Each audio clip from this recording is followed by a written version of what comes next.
meeting number 19 of the House of Commons Committee on Justice and Human Rights. To ensure an orderly meeting, I'll go over a couple of rules to follow. Just for all members and witnesses, please note that there is interpretation at the bottom of your screen on Zoom. Please select the interpretation you'd like to listen to. It doesn't matter what language you're speaking, but just select the language that you would like to listen to ensure that that you can hear what everybody is saying, whether English or French or the floor. Before speaking, please do wait until I recognize you by name. If you're on the video conference, as all of you are, please do check on the microphone icon to unmute yourself before you start speaking. And if you have completed speaking, if you're done speaking and should not be speaking, please make sure that you're on mute if you don't have the floor. A reminder to all members that all comments by members and witnesses should be addressed through the chair to ensure that orderly meeting. With regard to the speakers list, we, myself and Mr. Clerk, will do our best to maintain a consolidated order of the speaking of all members and witnesses, whether they're participating virtually or in person. Before we start our meetings, just 2 points that I'd like to raise. First, I would like to get the committee's approval for the operational budget that was distributed to all members yesterday. The budget is in the amount of $2,875. It will serve to pay for our expenses for our current study. Do I have everybody's approval? Can I see a thumbs up from members? I do see thumbs up from everybody. Okay, so approved. Thank you everybody very much. And then the second thing is a reminder that your witness submissions for the upcoming study on the impacts of COVID-19 on the justice system, your witnesses are due today. Please ensure that you get your witness lists in to the clerk, myself, by the end of the day today. Thanks everyone. So at this point, I'd like to welcome our witnesses. We have 3 witnesses today. We have the Alliance des Maisons d'Hébergement des 2 étapes pour femmes et enfants victimes des violences conjugales, represented by Gaëlle Fedida and Maud Montel. We also have the Québec contre les violences sexuelles, represented by Mélanie Lemay and Simon Lapierre, and we have the Women's Legal Education and Action Fund, represented by Megan Steffens. We'll start with the first, with Gaëlle Fedida, Maud Montel. You have 5 minutes to make your submissions. Please go ahead. Hello, so I'm a lawyer and I'm working in the Alliance since 5 years, and here is my colleague Maud, who is in domestic violence in Quebec since 20 years. So the Alliance of the second, pardon, excusez-moi, je pensais parler en français. L'Alliance des Maisons. The Alliance des Maisons d'Hébergement de deuxième étape pour femmes et enfants victimes de violences conjugales tells us that 8% of the women need second stage housing because of the fact that their spouse is dangerous. Just in Quebec, about 500 women are affected by this per year. During a recent self-evaluation survey, we noticed that 88% of these 350 responders said that there were several different types of serious violence leading to criminal action. In Quebec, abused women are murdered one is murdered every 10 years. The chief coroner of Quebec said that 19 women were killed and 8 of these women were newly separated. This is defined in the Quebec law, but unfortunately, there has to be physical separation before this can be implemented. And so that's why it's important that all of these victims be dealt with. I would turn the floor over to my colleague. Good morning, everyone. I will continue. Violence is multidimensional and hits every aspect of lives. There's psychological, emotional types of violence. Women live in insecurity and fear, and this has long-term effects. Many expert reports recently came out in Quebec showing that there is a need to take action to deal with this problem of domestic violence. We need to better accompany women, better deal with abusers, and this has to be a priority for the government. This is why we feel it's essential to put forward this issue of coercive conduct and have it included in the criminal code. That would enable women and children who live in this context to be better dealt with by our justice system. They're victims with rights, and this should be enshrined in the Canadian Victims Charter. When women go to shelters, they're often disoriented, they're afraid, they take very little personal effects with them, they are often pursued by their abuser. They're often in a state of shock. Sometimes they're afraid to lodge a complaint with the police. They don't know the system. And with respect to this, our association is saying that we have 3,000 women who have been entered into shelters, and yet all of these women have a lot in common with each other. For some of them, they stay in the shelter for a few months, other times longer. This domestic violence does take time. We're not talking about one separate episode that occurs. It's insidious. It takes time before it's established. In some situations, violence is not physical. There are all different types of manipulation and coercion that can take place, having an impact on both women and children psychologically. They're afraid of reprisals from their abuser. Many women are ashamed to talk about this, because they feel that they're the ones that are at fault. They're afraid. Hence, the context for this first disclosure is essential. But with our justice system, women are often not dealt with properly. People don't understand all of the impact of this abuse on them. It's not recognized properly in the criminal code. Coercion should be a criminal an offense, and we have to deal with it in order to diminish the pain that these women and children feel. We noticed that there are a lot of control factors that must be taken into account. Sometimes women are isolated. We have to support them, but we can only do so partially because of this isolation. We work with the will of the people to help vulnerable people. We have to look at the potential of each woman. We want violence to be recognized, and coercive conduct has to be recognized in the Criminal Code of Canada. Once again, this acknowledgement is only partial. We have to really look at the fact that ex-spouses have to be found guilty for the violence that they have subjected their spouses to. We're talking about the fact that the abuser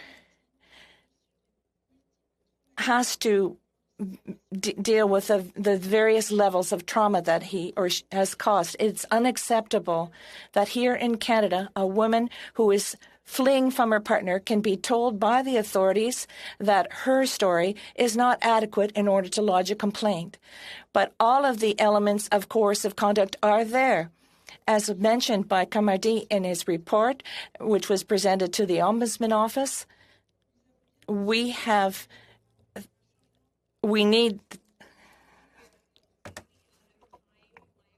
We only had the 5 minutes, but thank you, and I'm hoping that a lot of what you had to say comes out in the testimony. We'll now move on to the Québec contre les violences sexuelles. Please go ahead. You have 5 minutes. Please go ahead. Good morning.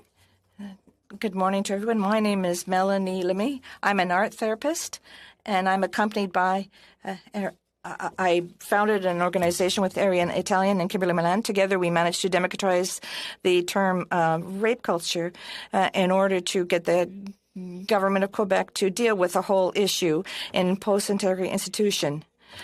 We have to ensure that we do something to help women. It is essential that we broaden models so that we deal with the coercive conduct in the criminal code. The fact remains that criminal law has too often failed women when it comes to their realities. We only serve as a witness, which leads to a balance of power that just keeps replicating ourselves. I'd like to congratulate today for tackling this difficult question, but at the same time, I would like you to look a little bit farther and think about innovating. Look beyond this big box of justice, and look at the fact that we often have to fit into little boxes that don't reflect our realities. This summer in Montreal, I organized a march bringing together various groups. The whole of society agrees that violence is a problem, and there's consensus here. But while we were doing this, a group confronted us, a group of violent men. They were screaming at us and threatened us with an attack. There was a vehicle that came to the premises, threatened to attack the crowd throughout the day. We received online threats, but as this was not a type of violence that's recognized in the criminal code, nothing was done. Fortunately, we were able to assure our own security, and no tragedy occurred on this day.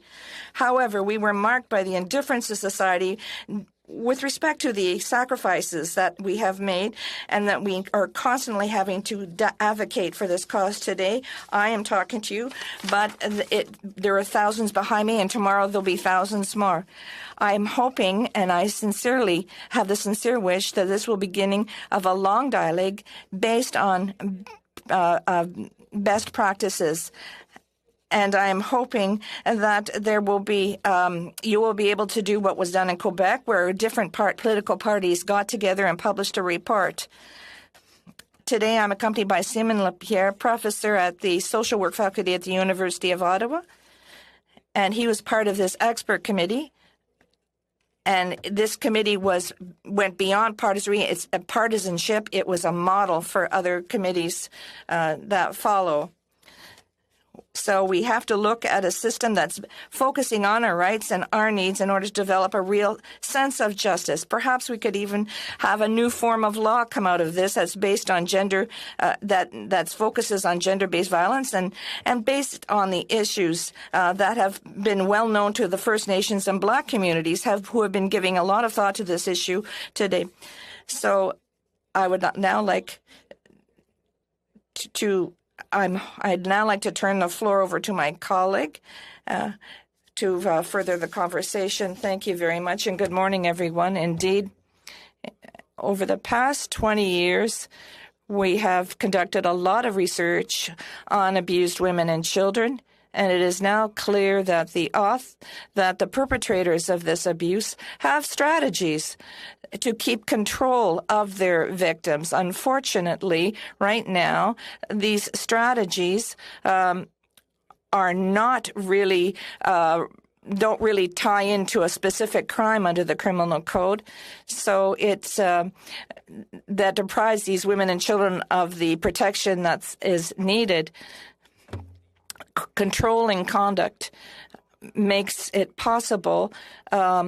If this is recognized as a crime, this will help women and children, and it will give an additional tool to police officers and other players in the system to better protect the victims. And I do believe that the criminalization of controlling or coercive conduct will lead to better training for people in our justice system, and it could lead to new initiatives that would enable us to prevent such a crime from happening in the first place. I would also, I would like to focus on three aspects that I feel are very important. That is, criminalizing coercive and controlling conduct. It seems that it is important to ensure that the offices cover post-separation to protect women and children. And I'd also like to draw your attention to the importance of children who are dealing with coercive behavior, because children, unfortunately, are at the very heart of the strategies used by the perpetrators, who are trying to harm their ex-spouse.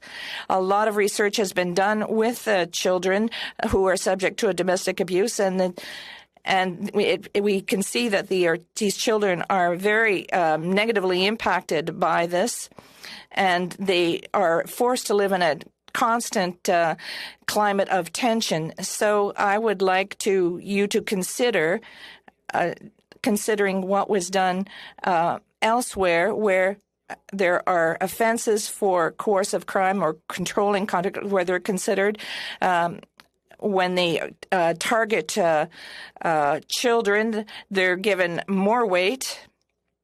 Thank you very much. Thanks so much. We'll go on to now the Women's Legal Education and Action Fund. You have 5 minutes. Go ahead. Thank you so much. My name is Megan Stevens. I'm the Acting Executive Director and General Counsel at the Women's Legal Education and Action Fund, or LEAF. And I'm grateful for the opportunity to appear here today from Tekaronto, the Dish with One Spoon territory, as part of your study on coercive and controlling behavior. For 36 years, LEAF has worked to advance the equality rights of women and girls through litigation, law reform, and public education. And LEAF has long advocated for the need to improve the justice system's response to gender-based violence, including intimate partner violence or domestic violence. I want to start by thanking you for taking the time to study coercive control. This work is really important because intimate partner violence remains a pervasive and widespread problem in this country. We know the status quo is not working. 1 in 3 women in this country will experience domestic violence and other forms of gender-based violence. The risks of such violence are greater for women who live with multiple intersecting inequalities, including Indigenous, Black, and racialized women, women with disabilities, and migrant women. We also know that over the course of the last year, as much of the world's attention has been focused on the COVID-19 pandemic, there has been another shadow pandemic playing out as lockdowns have isolated women with their abusive partners. Frontline workers in shelters and transition homes across the country have reported increases in physical violence, as well as a dramatic rise in reports of coercive control being used by partners. Coercive control may be a relatively new concept to many of you, but it has long been recognized by both frontline service providers and academics as lying at the core of intimate partner violence. While there are many different working definitions of coercive control, it's generally understood as a course of intimidating, degrading, and regulatory practices used by abusers to instill fear and threat into the everyday lives of their victims. It's importantly a highly gendered practice that often seeks to maintain or expand the gender-based privilege of a male partner. So while I commend you for this study, I also want to underscore the importance of proceeding carefully in your work. In my submission, it would be a mistake to rush to criminalize coercive control without thinking through the potential unintended consequences of criminalization. While such a move might be symbolically powerful, we have unfortunately seen too often how the criminal justice system can be weaponized, re-victimizing those it seeks to protect. There are, in my respectful submission, important operational, policing, and prosecutorial challenges associated with the proposed criminalization of coercive control, all of which require careful consideration. In terms of the operational challenges, it will not be easy to transplant the concept of coercive control from a clinical and academic context into the criminal law. The concept covers a broad range of conduct, and is the subject of multiple definitions, as many as 22 by one recent academic count. If coercive control is to be criminalized, the elements of the offense should be clear and draw on terminology and language used elsewhere in Canadian criminal law. Adding an overly complicated new offense to the criminal code won't help survivors. I am concerned that Bill C-247, which draws heavily on the British legislation, is in its current iteration unduly complex and would require some modification. Assuming you could operationalize an offense of coercive control, there will also be challenges in ensuring that police officers are able to understand and identify reports of coercive control. Extensive training would be essential for police across the country. Even with the training, the UK experience suggests that many police are still struggling to see coercive control as worthy of criminal charges. Another more significant policing challenges is that many survivors, particularly those from marginalized or vulnerable communities, face real barriers to reporting, including a distrust of police. Real work is needed to restore the trust of survivors in police and the justice system more generally. Finally, as someone who spent more than a decade working as a Crown prosecutor before joining LEAF, I think there would be significant challenges associated with the prosecution of coercive control. I am especially concerned about the potential impact of prosecutions on complainants. The offense as drafted requires proof both that the accused actions could reasonably be expected to have a significant impact on the victim, meaning that it was objectively reasonable to have that impact, and that it has in fact had such an impact, meaning that each complainant will need to give evidence about how they have been affected by the conduct.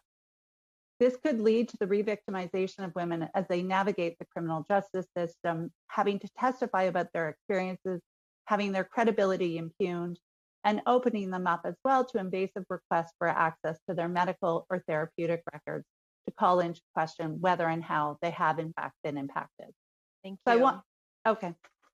Thanks very much, Ms. Stevens. I appreciate that. We'll now go into rounds of questions and hoping that all of the testimony that our witnesses have been able to provide today gets further explored during these questions. We'll now go to Mr. Cooper for 6 minutes. Go ahead, sir. Your time starts now. Thank you, Madam Chair, and thank you to the witnesses. I'll direct my first question to Ms. Stevens. You have noted operational challenges in terms of incorporating coercive and controlling behavior into the criminal code.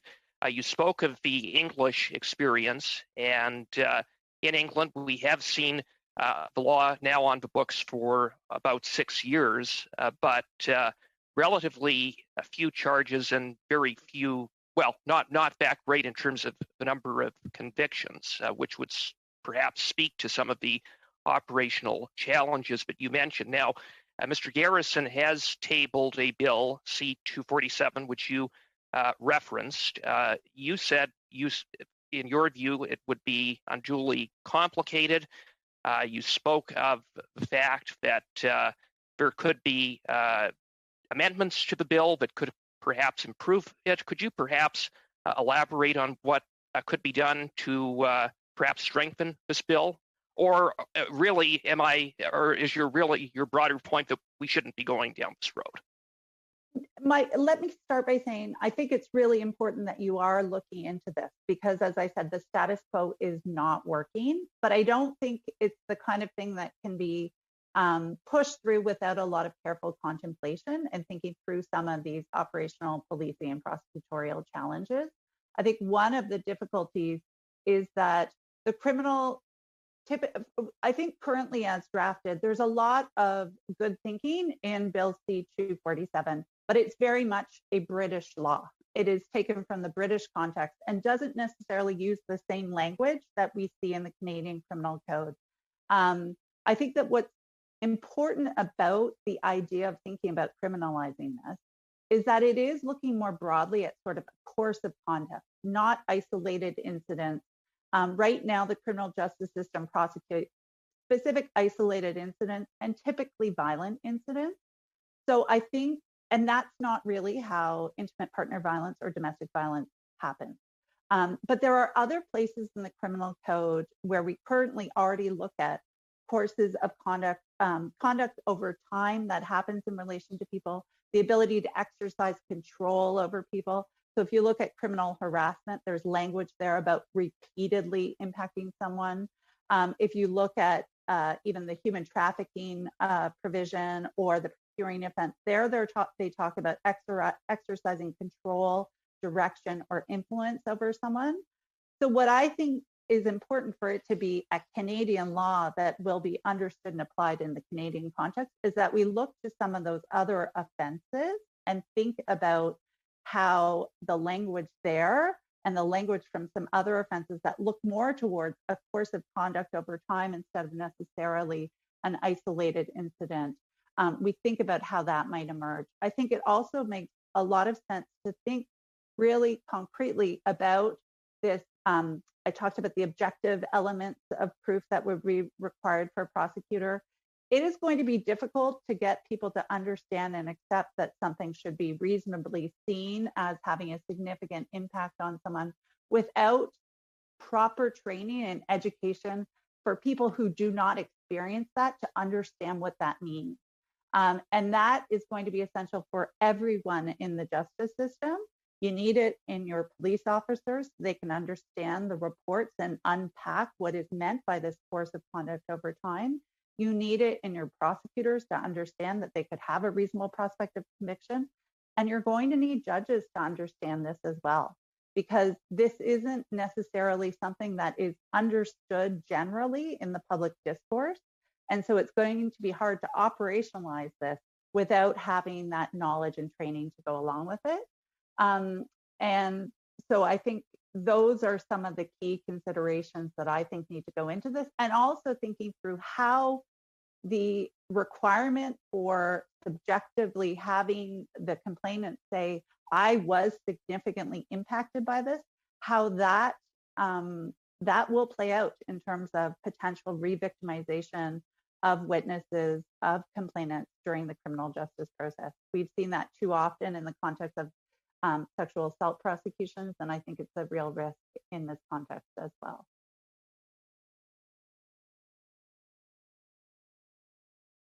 Thank you very much for that detailed answer. And you still have a minute, Mr. Cooper. I still have a minute. Okay, Ben, I will just quickly ask Mr. Lapierre, because he was trying to finish. He mentioned about children being victims of coercive and controlling behavior. He said we should look at what other jurisdictions have done in this area. Could he perhaps elaborate on that? Oui, absolument. Absolutely. I was referring to the legislation adopted recently in Scotland, where they've added coercive conduct, whether this conduct is dealt with in terms of impact on children. As we have observed, the status quo does not work for women, obviously, but nor does it work for children. And we've even realized, based on research, that we do understand the exposure, what happens when children are exposed to isolated incidents of violence. But the experience of children shows that once they've gone through domestic violence and once they're exposed to this coercive and controlling conduct, they are affected severely by this, and it has an impact on them, on their mother, obviously, but also on the children. And so they're constantly living in a climate of tension. Thank you very much for that. You're out of time, Mr. Cooper, but we'll now go to Ms. Elizabeth Briere for 6 minutes. Go ahead, please. Thank you. Thank you to all the witnesses. Mrs. Stevens, If it's okay. I'm going to ask you my question in French. You gave some very interesting testimony. I'm very much in favor of protecting people who have been subject to violence, but I also question the need to criminalize coercive control in the context where, let's say, in Section 810 of the Criminal Code, which covers several different types of conduct, do you think that this might create a feeling of false security, considering that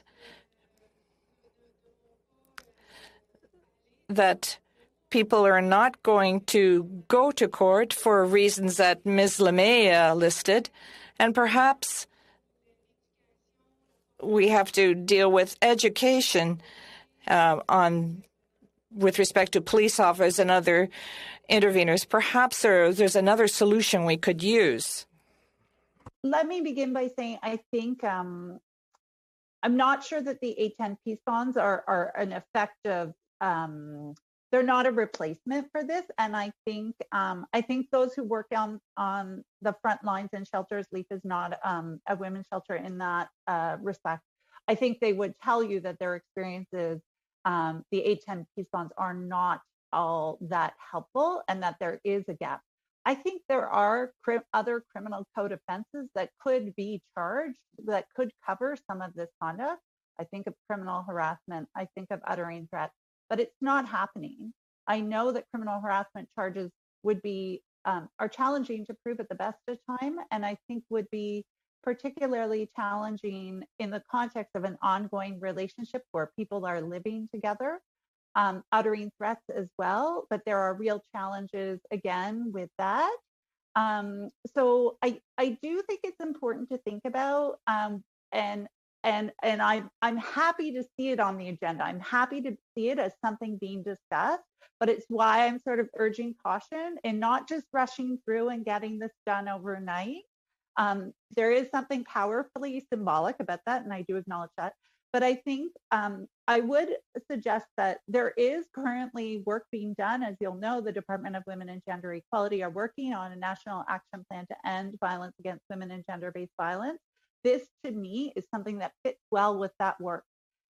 Thinking about where the criminal justice system can be an effective and useful response, but also hearing from the survivors, and particularly survivors from vulnerable communities, and hear from them whether this is what they need and whether they think this will be an effective response. We know there are real concerns in communities across this country about the ability of police to respond to their needs. And so adding another criminal code offense may not actually be the solution. I don't think Section 810 is a valid alternative, but I think there may be other options that need to be explored. Thank you. Madame Fedida. Mrs. Fedida, would you like to add to that? Yes, thank you. I would like to specify or clarify that the political will and intention is of interest. I would urge you to listen to the political imperative, to listen to the political message that this would bring. Yes, of course, as we have been saying for years, we have to provide police officers with better training. Same thing for the whole justice system. For us, this will be another tool to add to the box. But the important thing for us is that finally we're going to plug a hole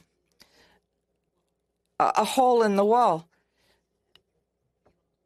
Ms. Stevens suggested that we underuse some offenses in the criminal code. Yes, that is the case. But just because we're not doing things properly doesn't mean we should not think about how to improve things. Yes, we need to take time, listen to legal experts, look at what's being done elsewhere. But this is being done in other jurisdictions, and we think that this would be an important complement to the work to do, and it will help the police. Thank you. I would like to hear from Ms. Lemay. I too went to the University of Shelburne, so we have the same alma. Yes, it's important. It is essential that we take a look at this. When you look at the fact that the vast majority of abused women don't want to go to the police, in my opinion, this is something that will add to the arsenal that's already available. It might have an impact on reducing domestic violence. In another aspect, yes, it does take political courage to go ahead with this, but in Quebec, they have created a nonpartisan committee to think about adding a new aspect to the domestic legislation, because for some people, going to the police isn't an option. That's why we have people who are thinking about this throughout Canada. How can we facilitate the insertion of this element to the criminal code? I think it's very important, and I think it's important that we innovate and maybe even come up with a new branch of law that will deal with this particular issue. Thank you very much. Time, Ms. Briere. We'll now go to Monsieur Fortin. Monsieur Fortin, Mr. Fortin, do you want to? You have 6 minutes. Thank you, Madam Chair. Ms. Lemay, I do share the same alma mater as you and Ms. Briere, so it's interesting to see that the University of Sherbrooke is turning to this question. At the outset, I would imagine you've heard about the movement in Quebec to create a court that specialized in domestic violence. What comment would you have to make about that? It's important to update knowledge in this field. This is an important reality, and we need this. This hasn't been something that's just been invented. We have to listen to women in society. I think it's necessary that we really have up-to-date knowledge in this. And for these 95% of the sexual assault victims, it's important that we have to really work on this. I don't want to upset you. I can follow you, but thank you. Ms. Fedida, you reacted to this question. I would like you to summarize whether you're in favor of a specialized court for domestic violence. I'd also like to have your opinion. I understand that from your testimony that you too are a lawyer. What about the difficulty that we have in getting evidence if we adopt measures for coercive control? How difficult will it be in terms of getting evidence of or proof of the conduct? We're talking about repetitive conduct. The intention of the abuser to abuse will it be difficult to get evidence, and will this consequently undermine the issue? And how do you feel about the Quebec court on this? And what about the difficulty in compiling evidence to show that there is in fact controlling or coercive conduct? We are very much in favor of that. It's a demand that women have been voicing for years. And we don't have to get lost in the technicalities, but we have this intention, and it's excellent.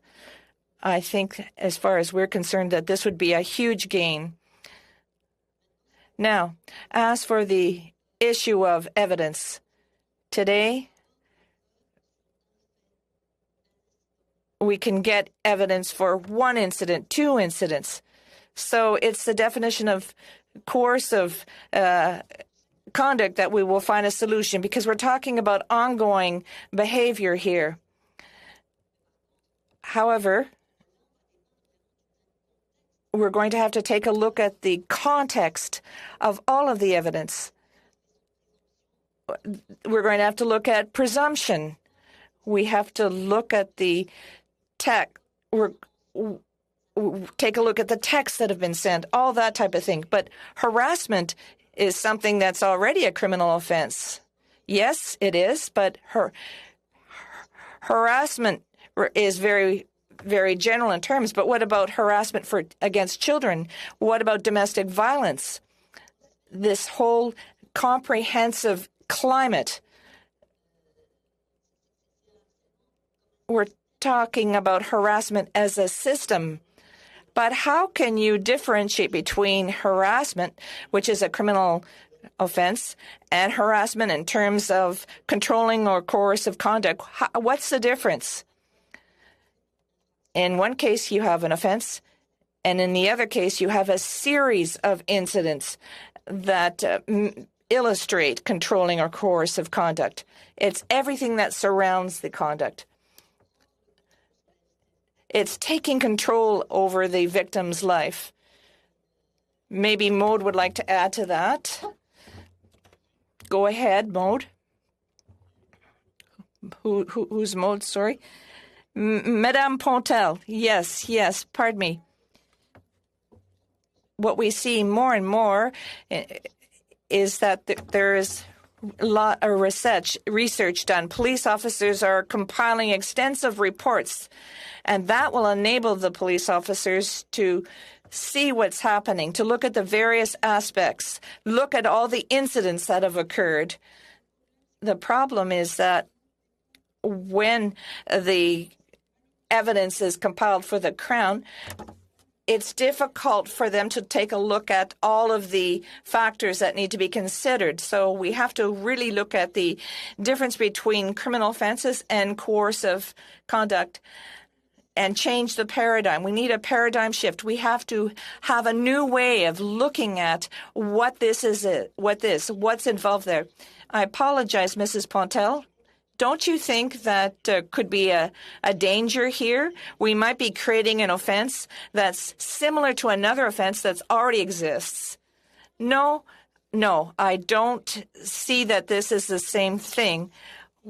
This is an offense that will support the victim. It will look at the whole nature of the violence that they've been subject to.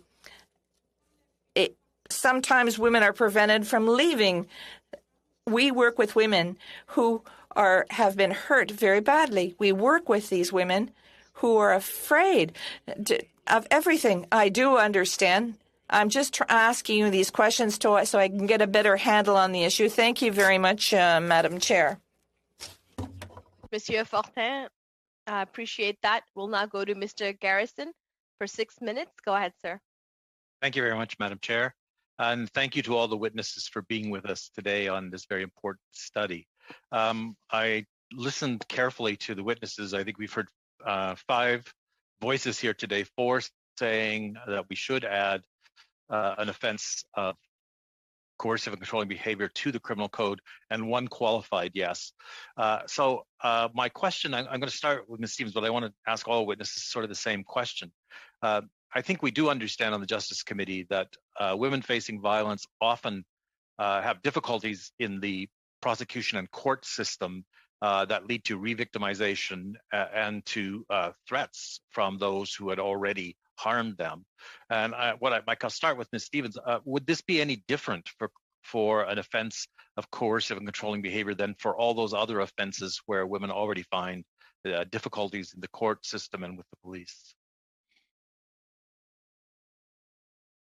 That's a hard question. Would it be any different? I mean, I do think the system itself is highly problematic for, particularly in the context of domestic relationships and intimate partner violence, asking witnesses to come forward and testify with respect to incidents that have happened in the context of their relationships are always challenging, even when it's a one-off context. Asking people to come forward and talk about a course of conduct as being controlling and impacting their lives, I think will also be very challenging. There will be a whole process of these women having to understand it in that context too, understand the conduct in that way, and that can take some time for people to come forward. I do think there is a risk here, as I pointed out, because there's both the objective elements and the subjective elements here. Having complainants having to come forward and talk about how they have been impacted can definitely be challenging for them. It can be challenging when they come from vulnerable communities where there might be racist stereotypes or other discriminatory stereotypes that they have to overcome to have that understood objectively. And also, I do think there's a risk, as we see in the context of sexual assault prosecutions and others, about requests for records that can be their own private records that can be quite intimate, their therapeutic records, their medical records, in order to either undermine their evidence with respect to how they've been impacted or otherwise. So I don't necessarily think it will be different. I just think those problems will continue. Madame Lemay, I see your hand up, please. As long as we don't put this issue on the table, is it the police officers? Are they the best ones to dealing with disclosures for domestic violence?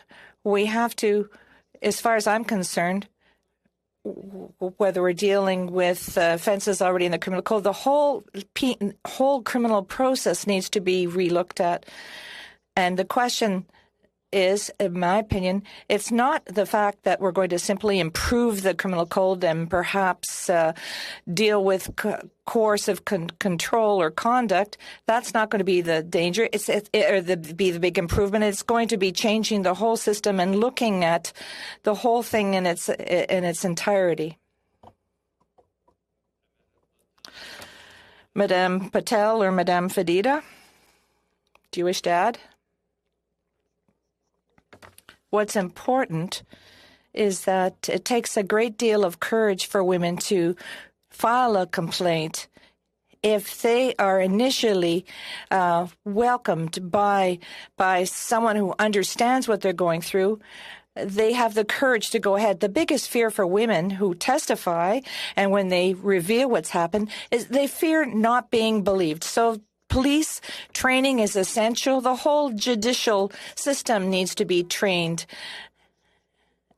And that, I think, that despite all the fear that women experience in disclosing what has happened to them, they need to be accompanied, ensure that they're heard and believed. That is the biggest issue for women. The biggest issue is not being believed. Not being believed that what has happened to them has happened. Just a little bit in the very last minute I have available.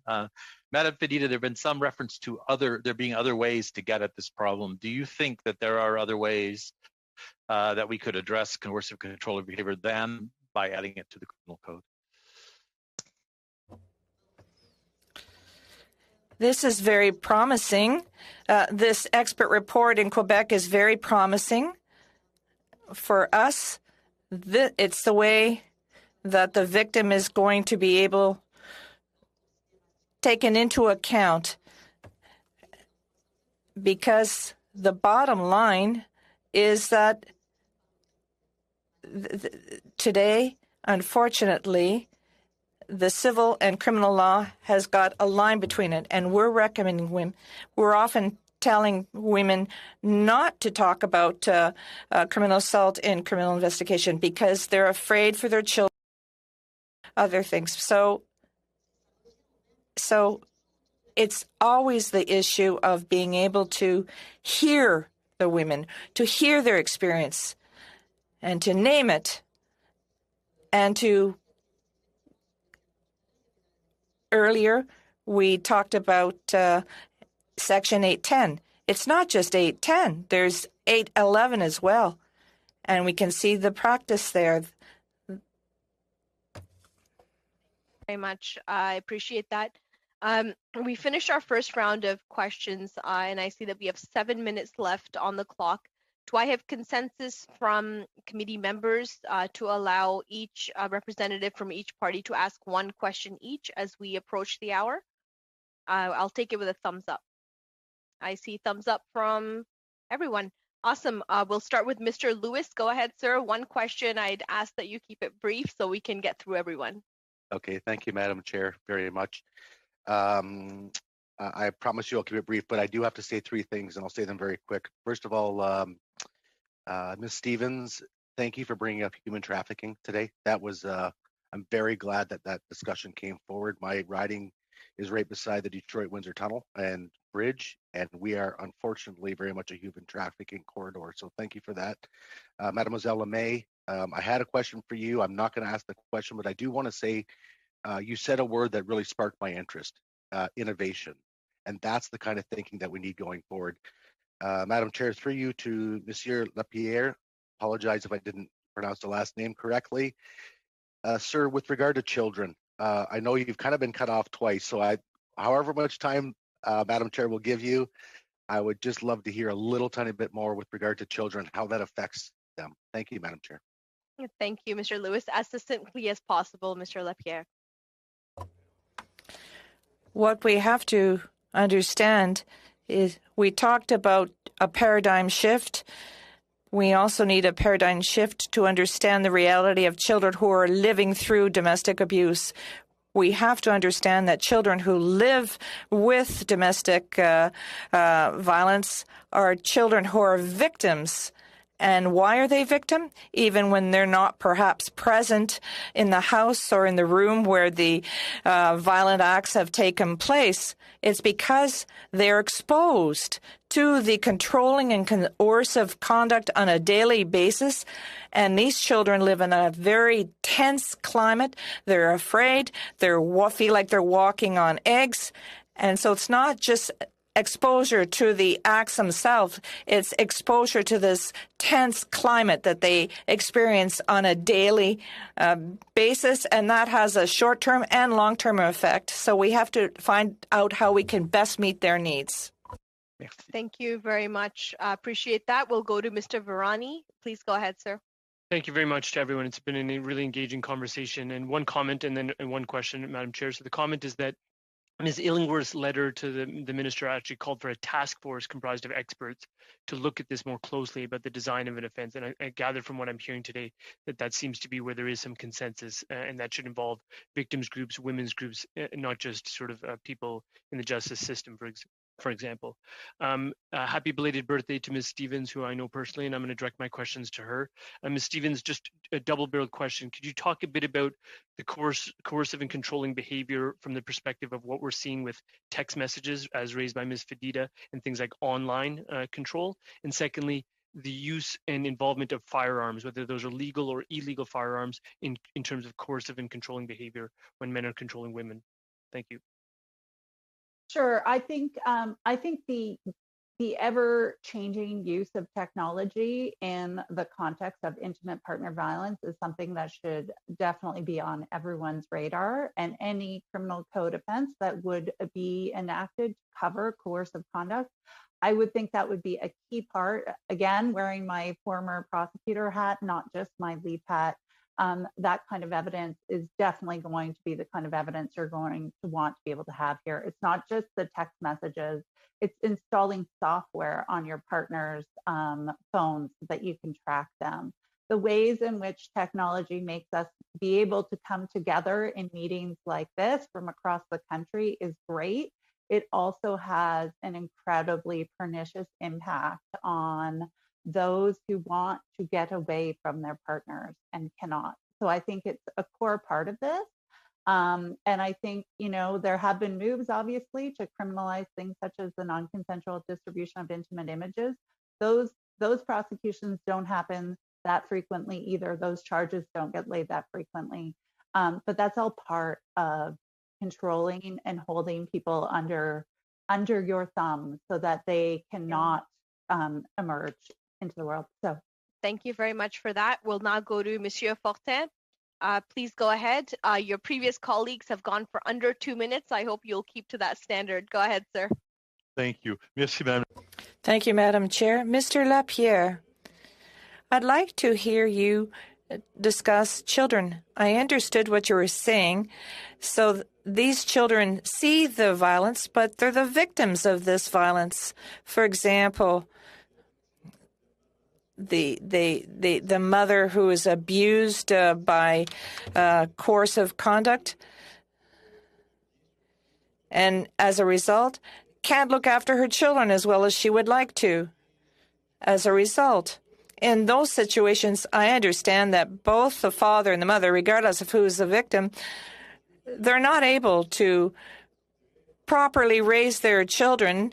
And the question I have in mind is, shouldn't the work be done upstream to educate, train, and avoid these type of violence from happening rather than simply adding an offense? I'm not saying I'm against the idea of doing so, but as Ms. LeMay says, maybe we have to think outside the box. Shouldn't we perhaps be dealing with the issue upstream? And that would deal both with victims and abusers. Yeah, a quick and easy fix, that would be great, but we have to provide prevention tools, but we also, I'll give you a very, very quick, concrete example dealing with children. A woman and children who's living with coercion, there's a whole issue of common assault too in the strategy. You have about 10 seconds. Perhaps there will be a restraint order that's issued, but maybe a restraint issue with the children as well, because just because a child wasn't present, they were exposed to this type of behavior on a daily basis. Sam, Mr. Garrison, please go ahead, sir. Thanks very much. In the remaining 2 minutes here, one of the things that I heard when I called around to police forces during the early stages of the pandemic was the increase in calls for domestic violence assistance. And one of the frustrations expressed by those police was that they felt that the current criminal code did not allow them to intervene early enough. And so my question I'm going to direct to the Alliance of Second Stage Housing representatives. Could criminalizing coercive controlling behavior provide a tool for earlier intervention in these problematic and violent relationships? Yes, absolutely. This would be a good tool for the police officer, or even the lawyers. So we'd be able to intervene earlier in terms of police intervention, in terms of compilation of evidence. The police, if the police are better informed, they'll be able to gather enough information. They will be able to decide on whether it's a coercive milieu or not. And if the police are trained, well, we should be able to train the lawyers as well, so that we can come up with an approach that is much more comprehensive when dealing with coercive conduct.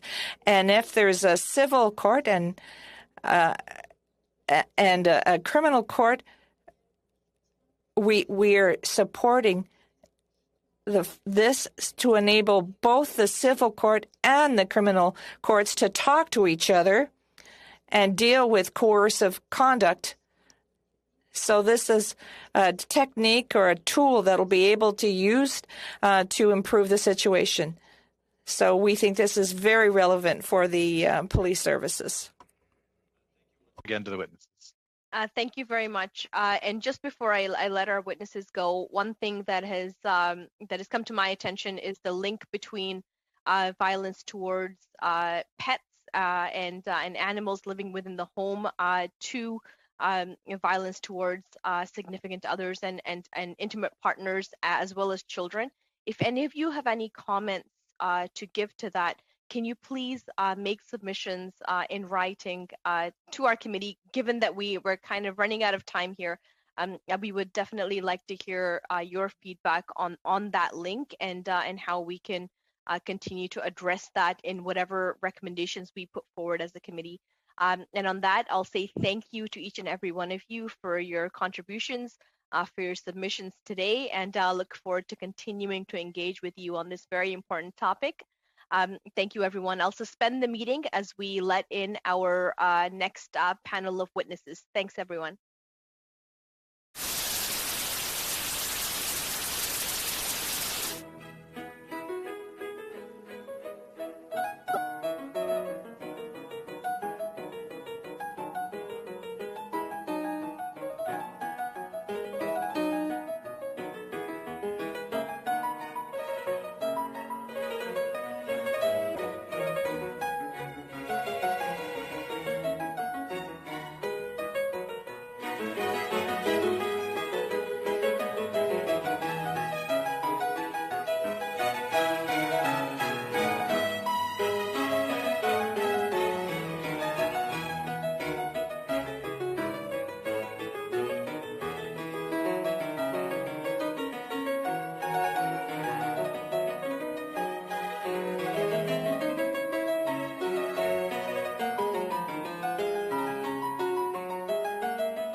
and I like to welcome all of the witnesses that are before us today. Please note when you're speaking, make sure that your microphone is unmuted, and then when you're done speaking, that you mute your microphone, and that all of your submissions should be addressed through the chair. We'll try to make sure that we maintain an orderly speakers list. I'd like to introduce the witnesses as now.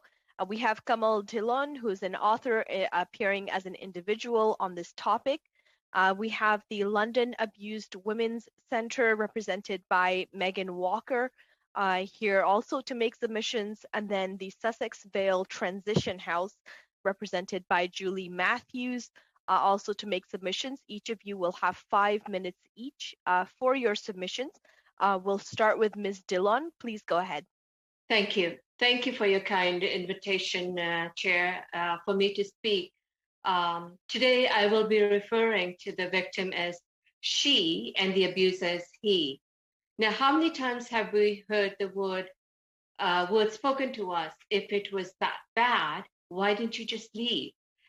Today, I feel compelled to share my story in order to break down the walls of secrecy and shame that perpetuates abuse. Cultural taboos, domestic violence is rarely described, and unfairly, it is the victims who are blamed for the abuse. With the increased sensitivity to the problem, I hope instead of us asking the victim, why didn't you leave? People will begin to ask the abuser, why did you hurt her? And hold them accountable. I invite you to journey with me as I share my story. At times you will feel pain, at times you will get angry, but I want to show you the fear that the abuser instills in the victim. I want to describe to you the harrowing details that unfolded from the day I was married to a supposedly respectable, warm, and a charming man. I was subjected to emotional, physical, sexual abuse that occurred almost daily. He tried to kill me on many occasions. As a result of my husband's beating and his rage, I now live with an artificial jaw after having gone through 10 major multiple jaw surgeries. I live with ongoing excruciating pain and have lost all the nerves in my face. I was a victim of domestic violence where I was brutally tortured for over 12 years. It did happen in a third world country, but it happened right here in Canada. In fact, it happened in Vancouver. My marriage was arranged and my abuse began within hours of getting married. For the first time in my life, I was asked by someone if I had been raped. And yes, I was raped brutally on my wedding night. From that day on, my abuser instilled in me fear, and the failure of my family members and bystanders empowered him. The system that should have protected me seemed to protect him. The beatings were relentless, unceasing pain. He kicked, beat me, punched me until he was tired. Emotional, mental, and sexual abuse were constant. He was so charming outside, even fooling the doctors, the professionals, police, and the community. Another abuse was he hung me by my sari. He doused me with kerosene. He unsuccessfully tried to push me into an ocean, hoping that all this would look like a suicide. He even forced me to drink poison. Now, by sharing my story, especially the unspeakable accounts of rape and abuse, the so-called dishonor-based violence, depression, and attempts of murder, and constantly being urged to take my own life, I hope to let other victims know they're not alone in this, in their suffering. I want to give the victims the courage to speak out and stop the cycle of abuse. I sincerely hope that by my describing the many forms of abuse that I suffered and recounting it as a survivor's trauma, I'm also able to reveal how I dealt with this pain and the memories and how I found strength to move on.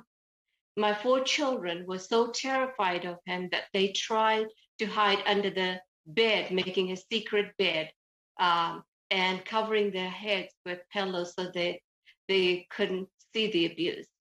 There's so many abusers who live among us, hiding in plain sight, never publicly identified, despite abusing multiple victims over decades. This possibly is due to the existence of a broken system that causes the victims to remain silent. Now, without knowing, my husband and his equally abusive family gave me a very public platform. Now I can speak on behalf of victims who cannot speak for themselves, who are imprisoned by fear and abuse. This time, my voice is louder, one that will change the misconception of domestic violence. Being a survivor requires great courage. I'm unmasking my story, but I refuse to be defined by the history of violence I left behind. This abuse isn't my identity. I fought hard to acquire the skills to cope, to survive, to recover, to combat cultural labels, and to thrive. We continue to see victims failed over and over. The punishment for the abuser does not fit the crime. Domestic violence is still overlooked as a private matter. Most of the time, we're looking at evidence of abuse. But what about the abuse that has no visible signs? Thank you, Ms. Dillon. Thank you. We've hit that 5-minute mark. I'm hoping that the rest of your comments can come out through our questioning. We'll now go to the London Abused Women Centre. Megan Walker, please go ahead. You have 5 minutes. Hello. Just before I start, I would like to acknowledge the incredible strength and courage that it takes for survivors to come forward and share their experiences. Thank you for doing that today. We should always be listening to the voices of survivors. I want to thank Mr. Garrison for initiating this study because it gives us the opportunity to really make it a bigger issue than that is currently presented by our legislation. In 2020, our agency, the London Abused Women Centre, provided service to 8,177 women and girls. 6,701 of those women and girls identified they were abused by an intimate partner, and 1,300 identified themselves as being trafficked and also abused by their trafficker and sex purchaser. In 1998, a coroner's inquest was held into the murder of Arlene May by her ex-partner, Randy Isles, who then killed himself following the murder. The jury, in its opening remarks, said, "The myths attached to family violence must be dispelled. Domestic violence is a criminal offense and must never be viewed as a private matter." They further wrote, "Domestic violence cases are different than other criminal cases. In most situations, the accused and the victim would normally never see each other again. With domestic violence, the accused often must have contact with the victim due to property support and child-related issues. The criminal justice system will have to be changed to deal effectively with these differences." That was in 1998, and we are still calling for the criminal justice system to be changed. We know that many of the activities surrounding domestic violence are criminal offenses. However, there is no specific domestic violence offense in the Canadian Criminal Code. Instead, domestic violence reported crimes are spread out amongst at least 35 different sections in the Criminal Code, making it difficult to connect them to a pattern of behavior by the male abuser to gain and maintain power and control over his partner. Criminalizing controlling or coercive conduct absolutely adds another tool in the toolbox. But once again, it will be lost as a standalone section in the Criminal Code. Without understanding coercive control as a pattern of behavior used by abusers, it will be difficult to enforce. I have worked to end male violence against women for more than 25 years, and I have seen the confusion created by the multiple standalone sections in the Criminal Code. The courts regularly reduce multiple charges against abusive men to one single charge, usually assault. That charge is then often withdrawn in exchange for a peace bond. When charges are withdrawn, women and their children remain at serious risk of increased torture, abuse, and murder. Men use the withdrawal of charges to present women as liars, while at the same time presenting themselves as blameless. The absence of any consequence to male abusers for their crimes against intimate partners sends a clear message to victims. Help is not on the way. Domestic violence cases are different than other criminal cases. The present laws in Canada, which perpetrators are charged, are simply not adequate for responding to the distinct dynamics present in domestic violence cases. We worked in 2016 and 17 with former MP Irene Matheson, whose office helped write specific domestic violence legislation for a private member's bill. Unfortunately, it stalled when the election was called. The London Abused Women's Centre recommends the committee expand its area of study to include amending the criminal code to create a domestic violence offense. It further recommends that the committee seek the permission to review Ms. Matheson's confidential act to amend the criminal code for domestic violence. To be clear, and in ending, I would like to say there is a need, Mr. Garrison, for your amendment. But Locke proposes it be included as one section of a much larger piece of legislation, a much needed piece of legislation, specifically a domestic violence bill. Thank you. Thanks very much for that, Ms. Walker. I will now go to the Sussex Vale Transition House for 5 minutes. Go ahead, Ms. Matthews. Good afternoon, and thank you for the opportunity to speak to this valuable committee. My name is Julie Matthews, and I am the Executive Director of the Sussex Vale Transition House, which is an emergency shelter for women leaving domestic abuse in rural New Brunswick.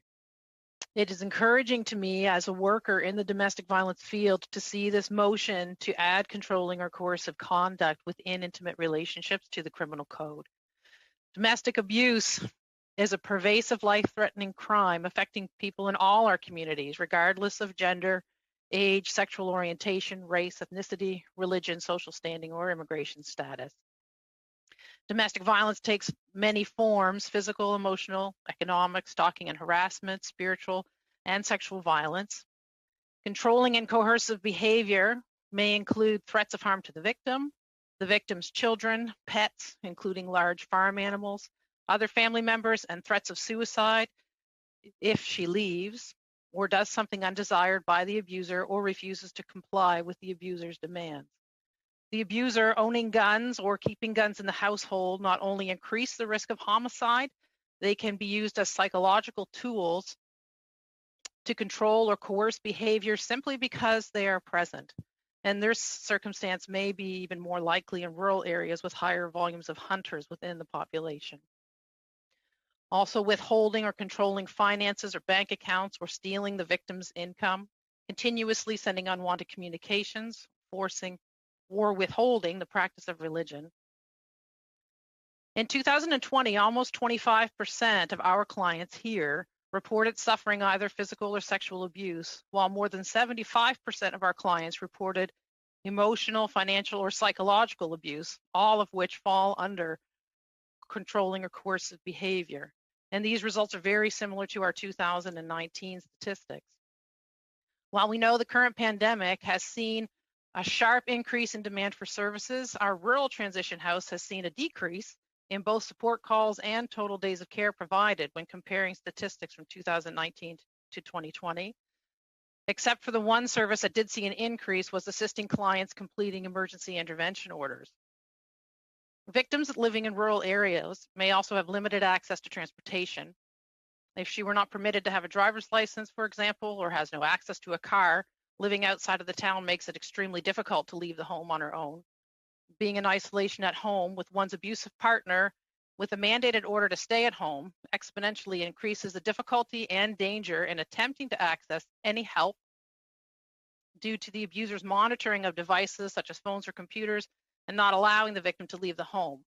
This problem may be amplified by the lack of internet access in many parts of our rural community.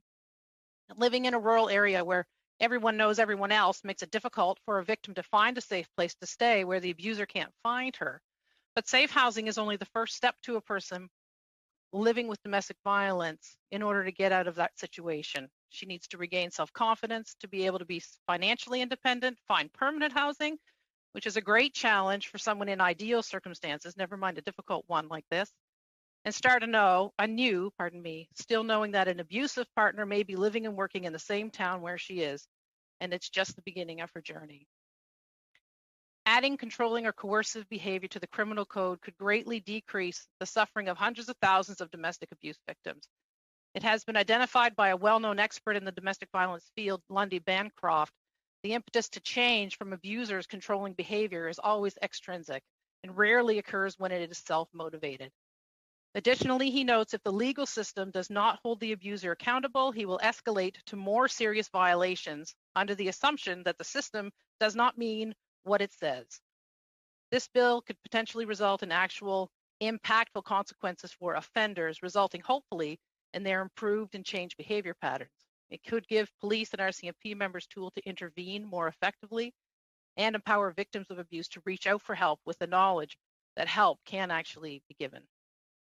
Thank you. Thanks very much for that, Ms. Matthews. You're well under time. I really appreciate that, given the time crunch that we continue to face with our committee. We'll go into our first round of questions, starting with Mr. Moore for 6 minutes. Go ahead, sir. Well, thank you, Madam Chair, and sincere thanks to all of our witnesses in this panel. Some really strong, powerful, and moving testimony. And we appreciate the input that all of you have into this study that we're having today. I want to ask Julie Matthews, Executive Director of Sussex Vale Transition House. Sussex is in my riding of Fundy Royal. And Julie, you said some things in your opening remarks through you, Madam Chair.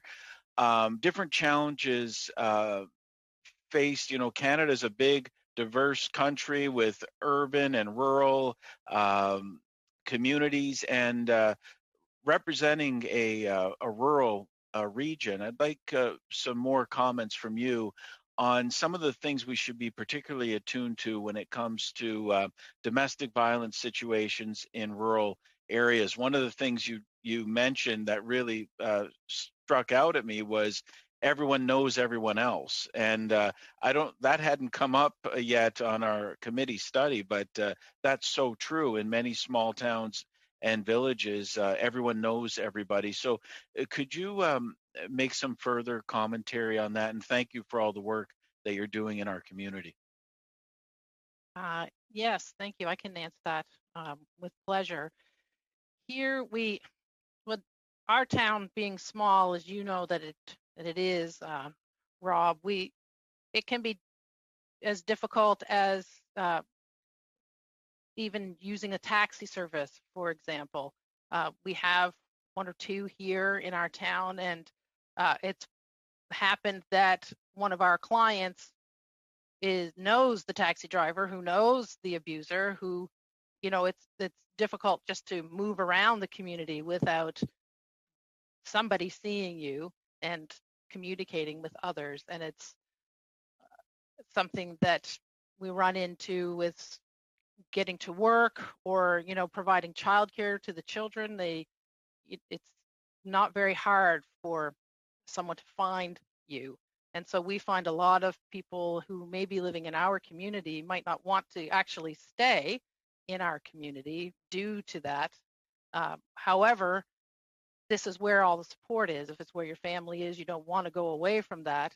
So it's really a catch-22 to know what's going to be the safest, best solution for you to start your life fresh, or at least to be safe with your children and everything that goes along with that. One of the, obviously, for all of us, including the way that we're conducting this meeting over Zoom, which many of us a year ago had never heard of Zoom. So much has changed during this COVID crisis and the response to it. One of the things is that Canadians are saying, stay home where you're safe. Be home and be safe and protect your community. And yet we have many in our community where home is not a safe place. So Ms. Matthews or Ms. Walker, if either of you could comment on things that we should be particularly aware of during this crisis when people are being told to stay home. It's been called a shadow crisis because it's happening behind closed doors, but any special thing that we should be aware of as Canadians are being told by provincial governments and the federal government, you should stay home.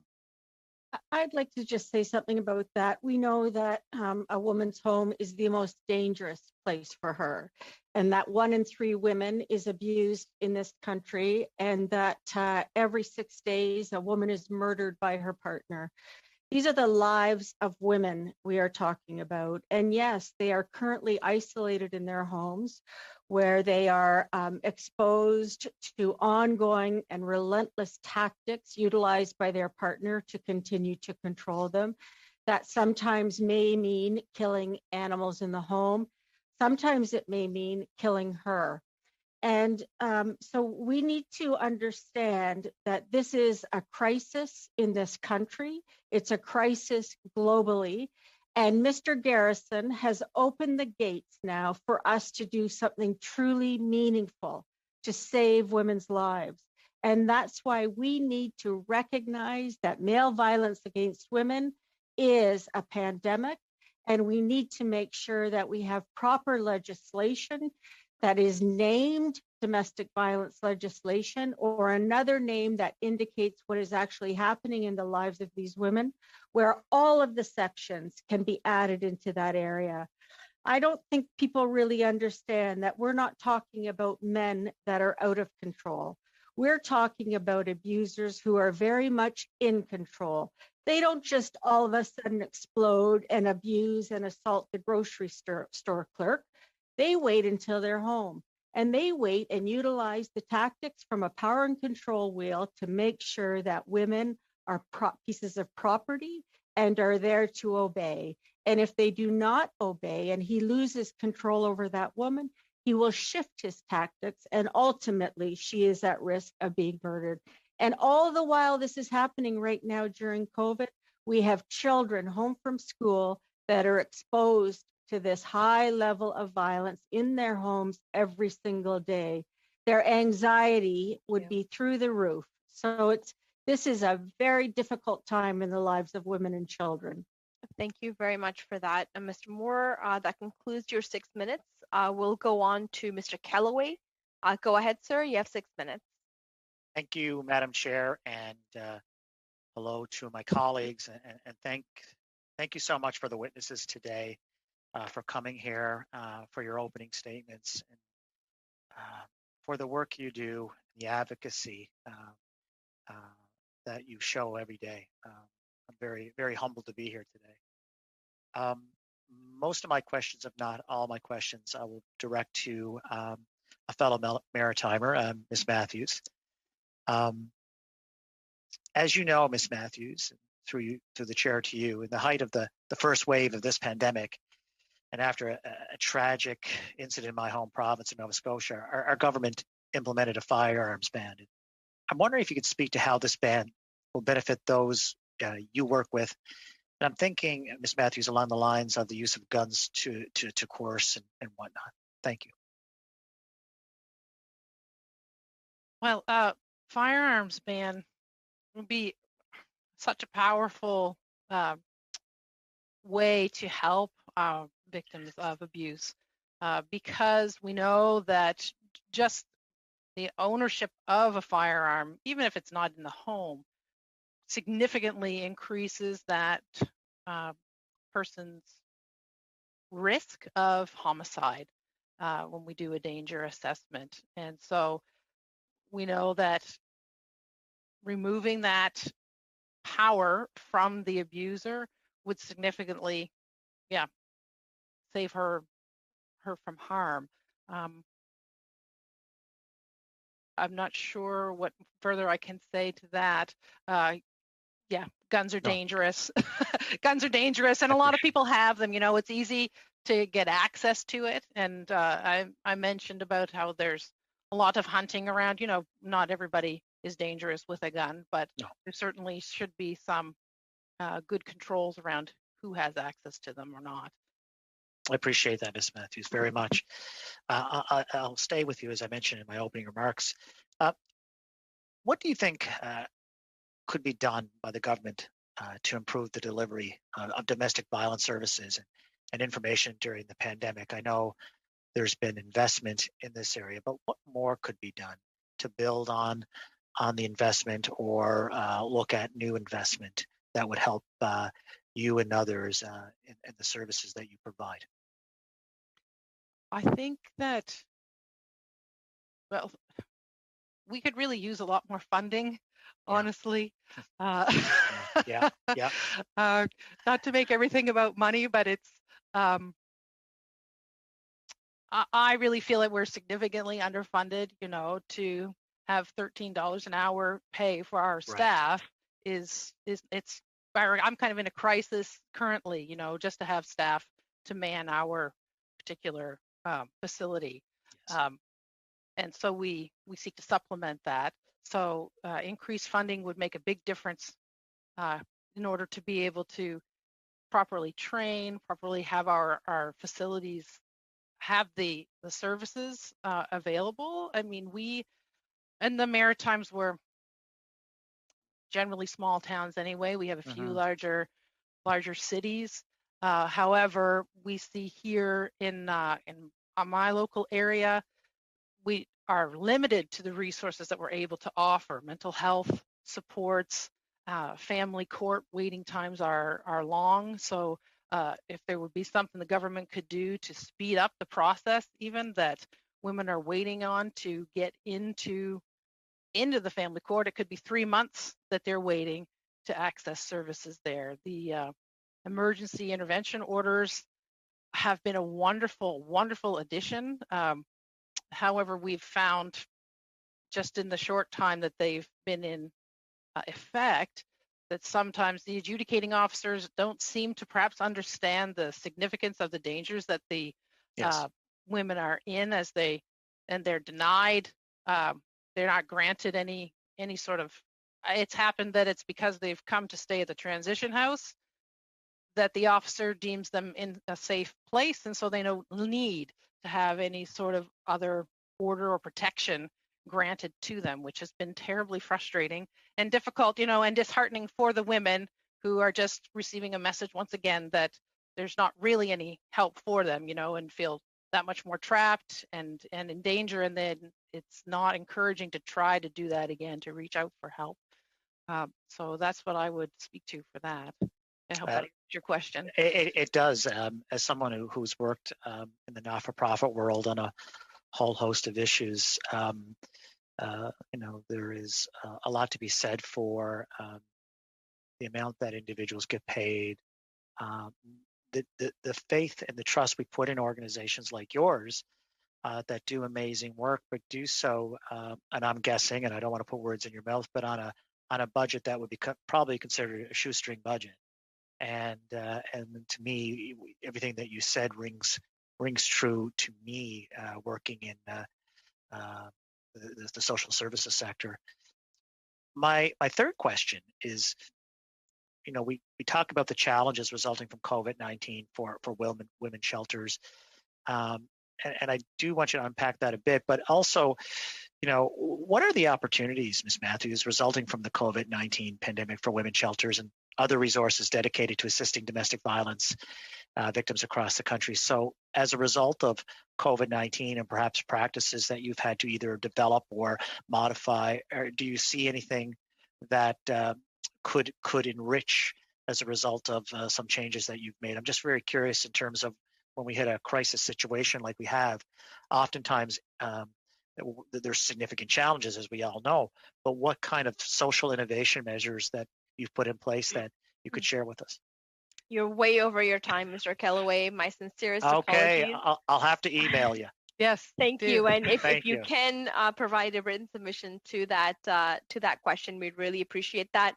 Right now, we'll go to Monsieur Fortin. Monsieur Fortin, voulez-vous commencer pour? You have 6 minutes, Mr. Fortin. Thank you, Madam Chair. My question is for Ms. Dillon.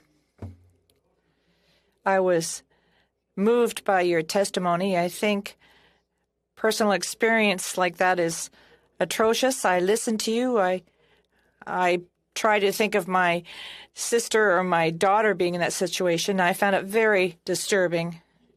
Yes, indeed. Mr. Garrison's bill, C-247, is designed to enable us to charge abusers. But as I've said since the start of this study, there are already criminal provisions available, criminalizing harassment, violence, and all that. But I do understand when we're talking about coercion, domestic coercion, that's something else. And when I listened to you, Ms. Dillon, the question that came to mind was, how could we have prevented this from happening in the first place? And based on your experience, do you have anything that you could tell us? What could be done to prevent the situation that you went through? Is it through education, training of police officers, other proponents? How can we train people who deal with these issues? And how can we identify when there is a problem? Someone says, "Oh, that person is controlling, and they may be very violent with their spouse." So how can we know ahead of time before this happens? How can we intervene to avoid this from happening in the first place? Thank you. Thank you for your questions. There's tons for me to unpack. The first thing is to be believed. Every victim wants to be believed. And if there is doubt, whether when the police first came to me and would ask me questions such as, what did you do? What happened? How did you provoke him? Instead of asking those questions, you believe me. And one of the things I said is, sometimes there is no signs. There's no physical signs that will prove that I was hit. But if that's what they're looking for, then they missed the mark, because I had one incident where my husband had a gun to my head, and that left no marks. But that instilled a fear that the next time the gun goes to my head, I won't be alive. There's a lot of things that you asked in the question, and I'll try and remember to answer them. The other thing we do is we educate. And one of the things I'm doing through my story, through my books, through my own experience as a social worker, is going around and not just sharing my experience, but how do we listen to the abused? And how do we identify the abuser? The abuser is not one that waves a sign and says, I will abuse. The abuser, as it was mentioned earlier, is one that's really charming. He's very nice. Yeah. He waits for you to go into the room. Je veux pas vous interrompre, Madame Dillon, mais on a... I don't want to interrupt you, but I have very little time. I'd like to hear from the other witness on this same issue, but I'll give you 30 seconds, perhaps. Was there any way you could have, before you became married to this person, is there something that you could have done in the first place to prevent this from happening? In 30 seconds, could anything have been done to avoid this situation? And then I'd like to ask a question of Ms. Walker and Ms. Matthews. I'd like to ask them the same question. Yeah, I had no choice. I was 18. My marriage, being a cultural Indo-Canadian woman, was arranged. Now, if that was my daughter, I would let her get to know the person first. I met him. I was married, engaged in a week, and married in the week after. Going forward, I educate young girls never to get into that. OK. Donc, un meilleur encadrement des. So, better knowledge of the person beforehand. Ms. Walker, do you have anything you would like to add to that? What could we do to prevent this? So I don't think we can rely on women to prevent the violence they face every day. We need to make sure that men are held accountable for their behavior. We need to understand this is a major crisis. The government needs to stand up as it's done with COVID and say, this is a problem.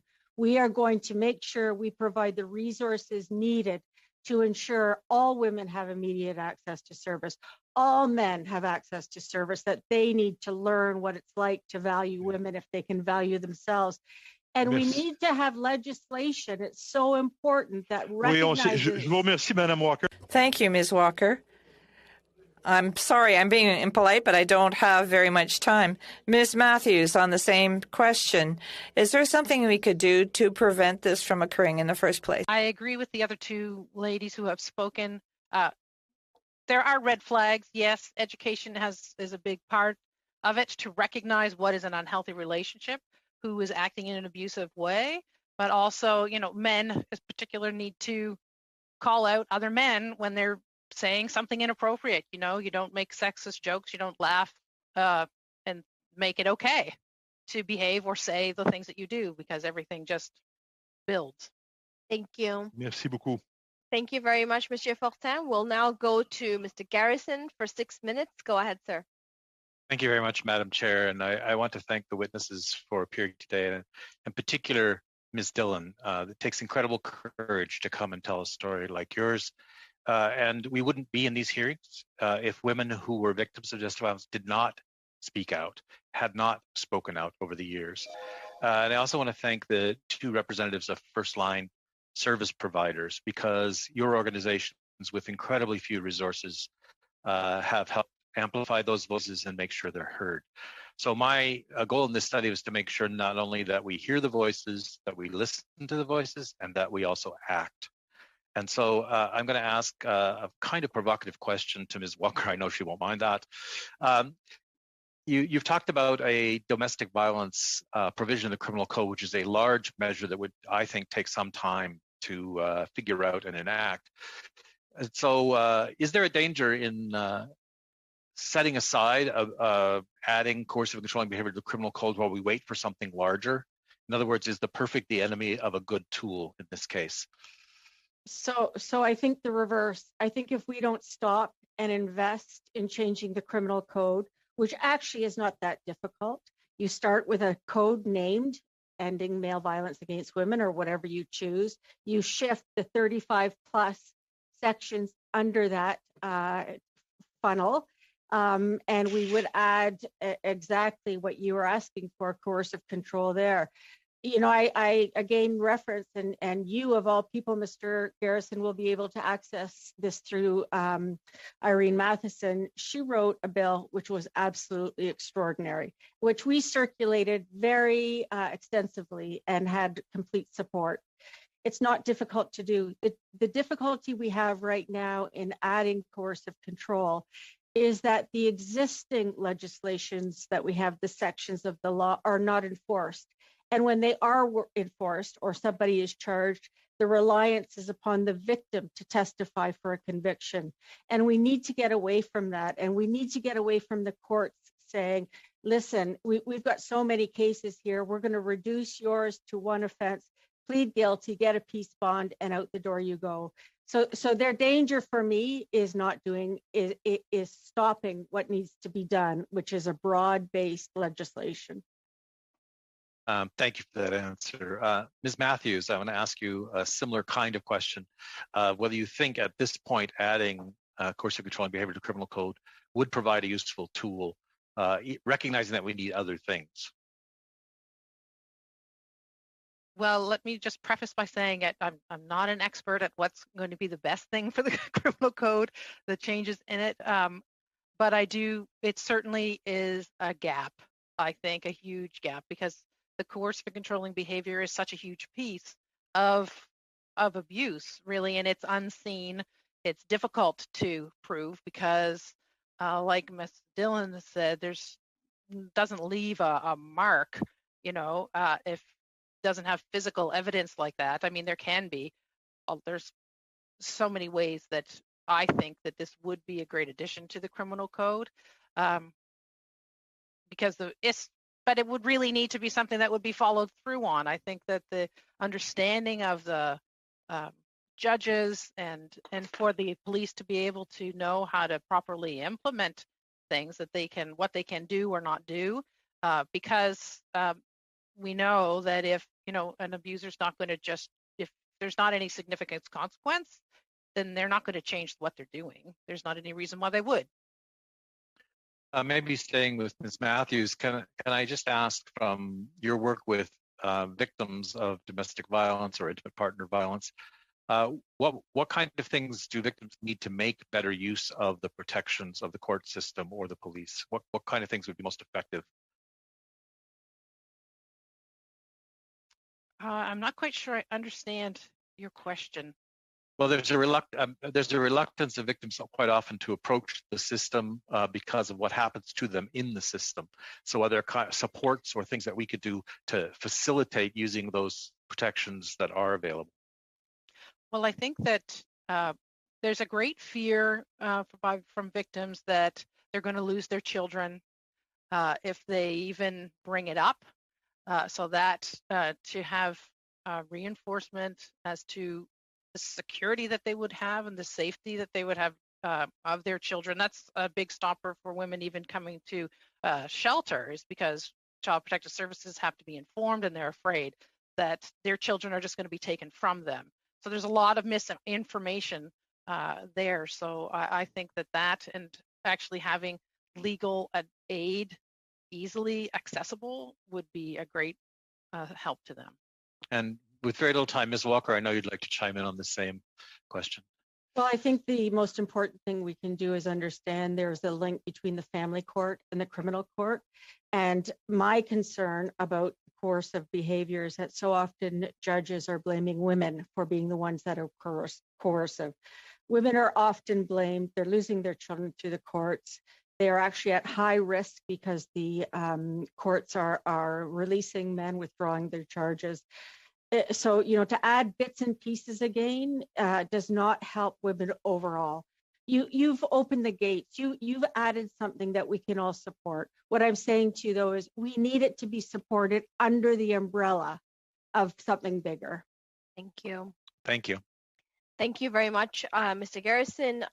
So approaching the clock, we have 10 minutes before we conclude our meeting. And just how we had done in our first round, I'd like to offer members the opportunity, 2 minutes per representative of each party, to ask a question. If I can see a thumbs up that I have everybody's consent on that. Mr. Moore, I don't see your thumb. Is it Madam Chair? Isn't it Madam Finley's turn? We do, but given that it's closer to time, and as is the discretion allowed to me through us in our routine motions, I'm just trying to be as equitable as I can be with everybody's time, and making sure that the meeting does not go overboard. I guess the concern I have is this happened the last round is when it's in this case it's Madam Finley's turn. We agreed upon the speaking times for each party and each member, and it's her turn, but now we're asking her to split her time 4 ways. That's not what we agreed to. So I don't want to belabor the point, but it seems unfair to me to ask someone to split their time 4 ways. You're absolutely fine. I understand that, Mr. Moore. Mr. Garrison, did you want to add something? Under your proposal, Madam Chair, I would give my 2 minutes to Madam Finley. Okay. All right. So we'll start with Madam Finley, and then we'll go on to at least complete that second round. Go ahead, Madam Finley. Right. Thank you very much. Thank you all for being here today. This is a very difficult topic, as we know. I think having many years in family law and seeing these matters play out, the awareness is really just emerging, I would say. The effect on children, I've been in front of many judges where the effect on children was completely disregarded as a as a non-issue, and we know that's not true. Also, in partial answer to some of my colleagues' questions, I would just say that abusive patterns are incremental. Often they start out in harmony, but the whole idea of abuse is to lure in the other person. And so you see a lot of partial reinforcement and an escalation of the abuse over time. It's not usually that it happens just right out of the gate like happened to Kamal, and that may be partly because of how it was an arranged marriage and her youth. Kamal, it's good to see you again. You're a courageous woman, and I have read both your books. I recommend them to everyone here, Black and Blue Sari and I Am Kamal. They're chilling reading, but important for people to understand just what's going on. So Kamal, just to you, in your first book, you describe your experiences, and you've mentioned some of it today, horrific, torturous abuses. And I know that you've been through many surgeries and reconstruction just to, get yourself feeling physically a little more strong. You were led to believe that I noticed in that book, you were led to believe that the things that had happened to you had not happened. In other words, there was a mental mind control as well, suggesting you were hearing voices or that you were the one who was the problem, you were mentally ill or whatever. Could you speak about the impact specifically on that psychological abuse that both the verbal and physical abuse created this within you and your fear around that? Yes, good to see you, Carrie. Hi. That situation I was describing actually happened in the doctor's office with the doctor's involvement and my husband. And the doctor believed everything my husband was telling him because he was more vocal than I was. My silence was perceived to be she's hiding something or she doesn't want to tell the truth. And so my silence was guilt to them. And I began to think that, and I didn't know the word brainwashed at the time. And that exactly was what it was. If you love me, kill me. If you love the children, do this. And eventually it got to the point where his words were the only words that I heard because nobody else intervened. And I began to think that I was worthless to him, to everybody around me, and to God. And that's what he would say. You are completely worthless. And I think a lot of victims hear that word, worthless. And that's what I'm doing through my talks, is unmasking those labels and saying, put on new ones because know your worth. Would you agree with me that women with children are particularly vulnerable? Because a lot of women will put up with things they think to protect their children, or because of fear of losing the children, as other witnesses have mentioned, that they might be able to get away if it was just them. But being a mother puts you in a particularly vulnerable position, would you say? It certainly does, because now you've got the children to think about. And oftentimes children don't want to leave the comforts of their home. They don't want to leave daddy. They love daddy. They just don't love what he does. And so it makes it equal. As you know, from my story, I have 4 children, and 2 of my children, I had to kidnap them from another country. And I won't tell you, you're a politician. And actually smuggle them into the country. And I did it alone. And so, the things that I had to fight and children made it more difficult. But I'm so glad that they're with me. We don't have much more time, but I would just like you to speak to, what do you think the federal government should be doing to be more proactive to prevent abuse rather than reactive? Right. There isn't a proper crime bill to ensure that when we report, whether it's sexual abuse, whether it's physical abuse, even death, we've seen that the crime doesn't fit the punishment. And we need to know that when we're reporting, it's going to be taken seriously, and we will have the protection, not just a piece of paper that says restraining order, but more like something like ankle bracelet, something more concrete where the victims are protected and the perpetrator cannot lie that he wasn't there. Thank you very much. And thank you, Mr. Garrison, for your charity. Thank you very much. We'll now go to Mr. Sarai for 5 minutes. Go ahead, sir. Thank you, Madam Chair. Thank you to all the witnesses. All three of you have shared some very vital information, Ms. Walker and Ms. Matthews, on what you do every day to help women, and Ms. Dillon's story, as I've heard it several times, and it brings chills every time. It's a very heartbreaking story. I'm going to ask Ms. Matthews, would you not think that legislation that prevents women, from enduring abuses by this legislation, which is preventing or considering it a crime to have controlling and coercive behavior, would be something more preventative, so women that get into more violent situations later, if they're able to go to the law under such provisions, they might prevent further abuse? So would you think this would be a helpful piece of legislation? Yes, I do. And would it be even more so in terms of gun violence, as we've seen a lot of gun violence happens, as we've heard from Ms. Dillon, whether it's threatening gun violence or others, but to have and prevent coercive and controlling behavior as a crime, because usually it's a prelude to behavior that's going to come much later, that is much more violent, even more worse, that this would help, I guess, it would help prevent much more abusive behavior that is forthcoming. I think that it would, yes. And Ms. Walker, maybe I can go to you on the same notion.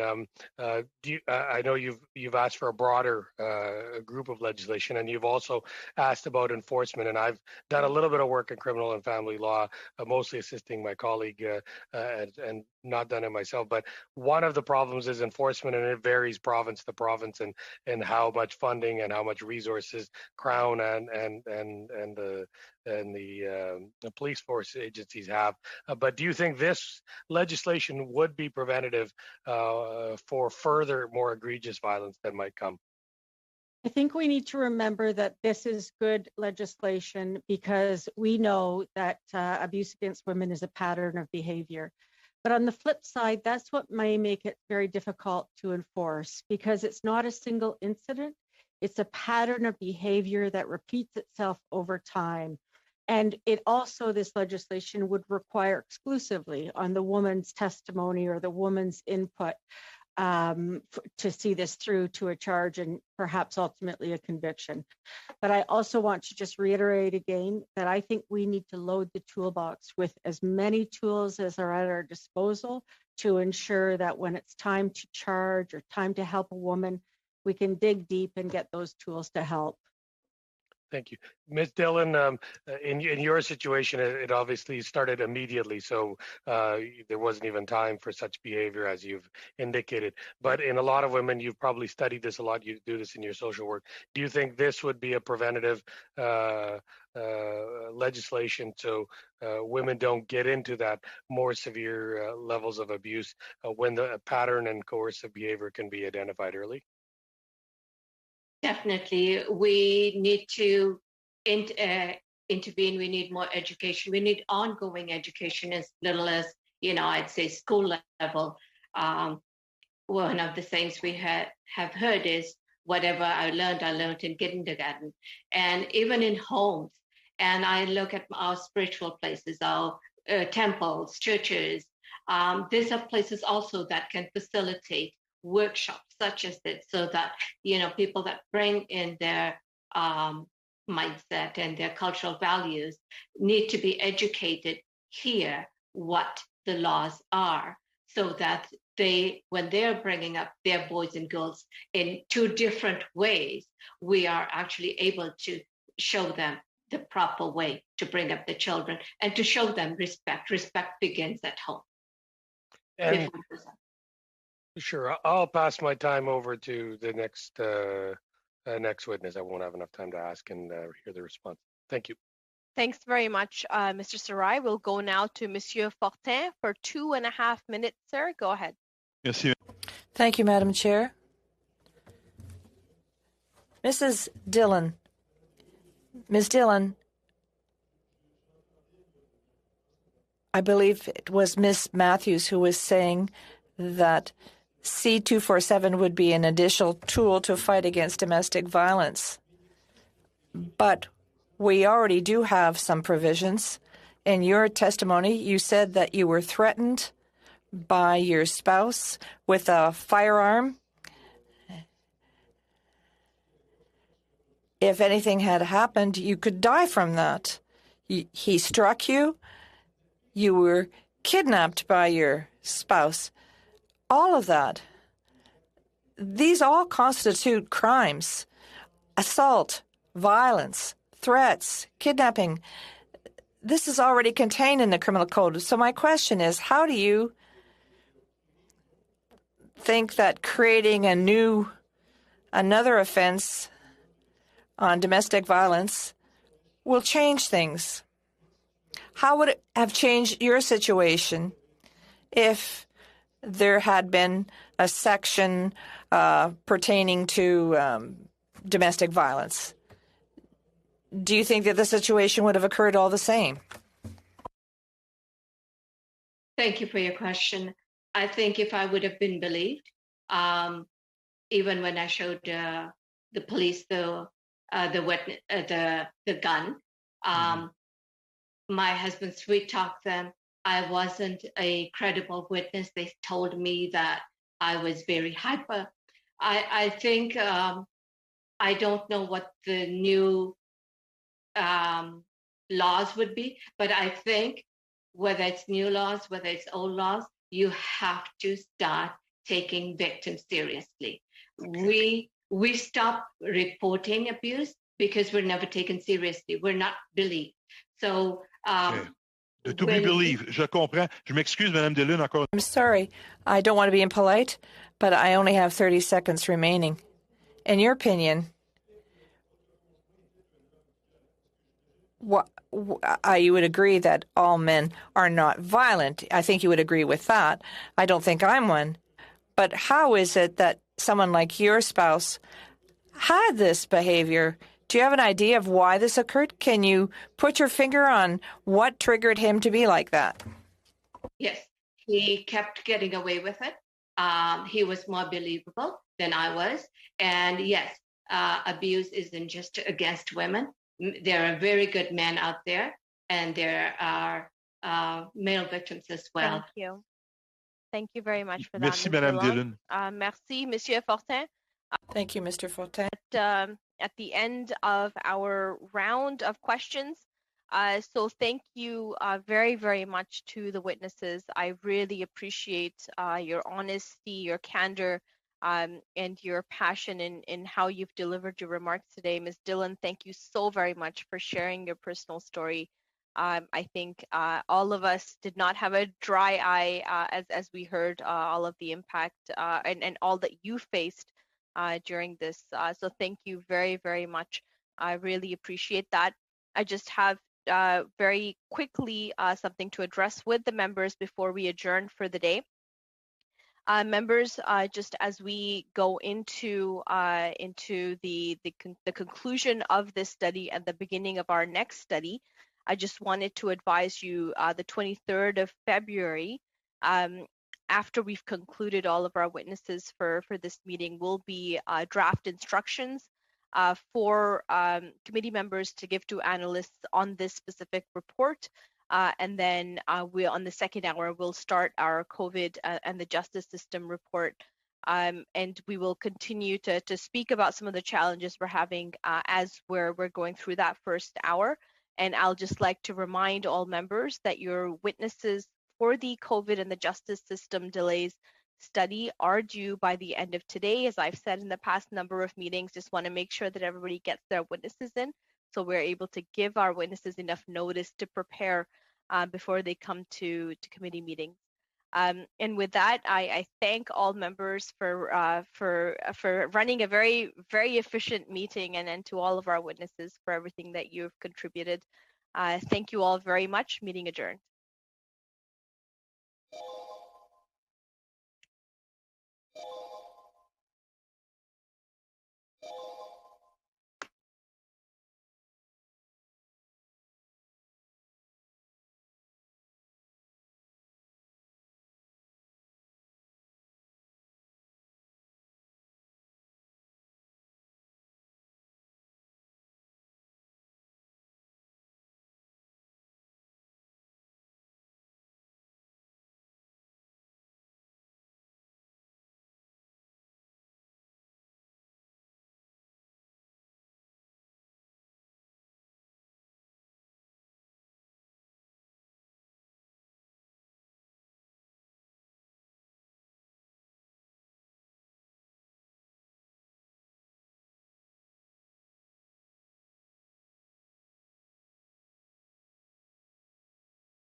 Apparently, it sounds a little bit fuzzy. Okay. Are you are hearing though? Actually, I'm not hearing I was plugged in here. Okay. So you're not hearing it all right now. No, I hear it through here. Okay. I don't hear it.